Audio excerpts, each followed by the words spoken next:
tuombee pepo ya wivu, kwa sababu watu wako na wivu sana. Leo nimeona katika magazeti rais mstaafu Uhuru Kenyatta ati inasemekana kwamba amepangia rais aliyopo William Ruto, ati yeye ndio anachukua hawa na hawa kuwaeka pamoja ndio wamuondoe rais William Ruto katika mamlaka.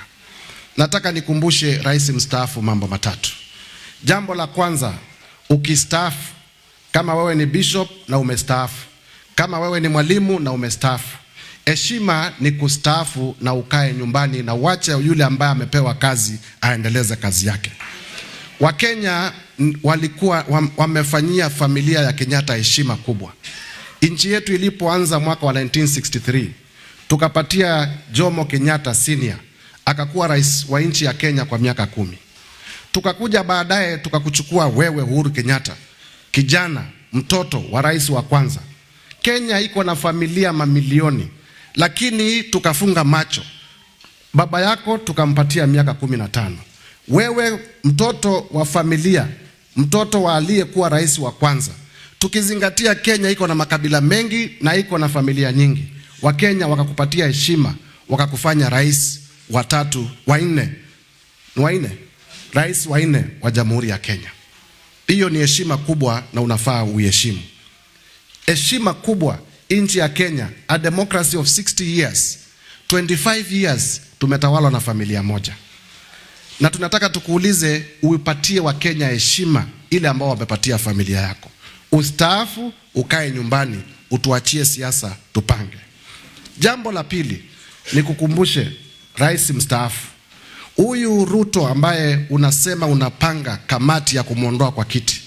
Mwaka wa 2002, wakati wa Kenya wote walikuwa wameamua ni NAK na ni Kibaki, huyu William Ruto alikusaidia kampeni. Akazunguka Kenya mzima akikukampenia, ukashindwa na Kibaki, lakini yeye akakukampenia Kenya mzima.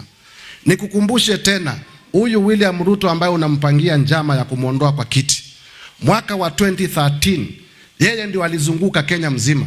Wewe ulikuwa unakuja mikutano saa 8, William Ruto alianza mikutano saa 12 na halali, akazunguka Kenya mzima mpaka wewe ukawa rais wa nchi ya Kenya. 2017 vile vile, na Wakenya wanajua huyu Ruto ambaye sasa unamdhalilisha, unampangia njama ya kumuondoa kwa kiti. 2017 alikukampenia Kenya mzima, ukarudi kwa kiti kwa mara ya pili. Na wakati Raila alienda kotini, uchaguzi wako ukafutiliwa mbali na mahakama, huyu William Ruto akazunguka Kenya tena, akakukampenia, ukaendelea kukaa Ikulu. Wakati huo ulisema 10 yako na 10 ya William Ruto. Wakati ulifika wa William Ruto ukamruka, ukaenda kusupport watu wengine. Jameni, hata kama ni wivu, jameni, hata kama ni entitlement aina gani, si uheshimu Mungu? Mtu ambaye amekusaidia hii miaka yote, kwa nini kumpangie njama ya kumuondoa katika mamlaka, isipokuwa wivu peke yake? Na tuseme na tusemezane tukiwa hapa, kwa sababu Kenya inatusikiza, kwamba huyu rais mlikuwa kwa kiti mkasema mtafanya mambo manne. Jambo la kwanza mkasema mtafanya universal healthcare. Miaka yako 10 au kufanya kazi ya universal healthcare. Huyu Ruto kwa miaka 3 amefanya mambo ya universal healthcare. Mlisema mtafanya mambo ya housing, ile big 4 agenda. Miaka yako 10 au kufanya.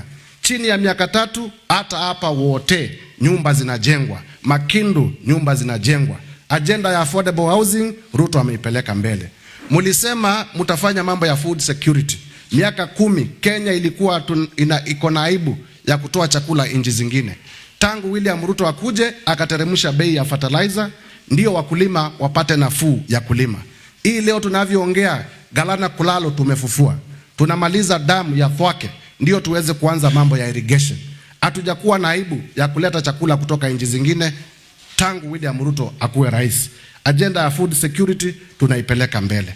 Jameni, hata kama wivu ni kwamba ulishindwa na kazi William Ruto anaifanya, si ustaafu, tuendeleze nchi. Hata wewe mabiashara zenu na mambo zenu zinawiri na muendelee mbele pamoja. Ama namna gani jameni watu wetu?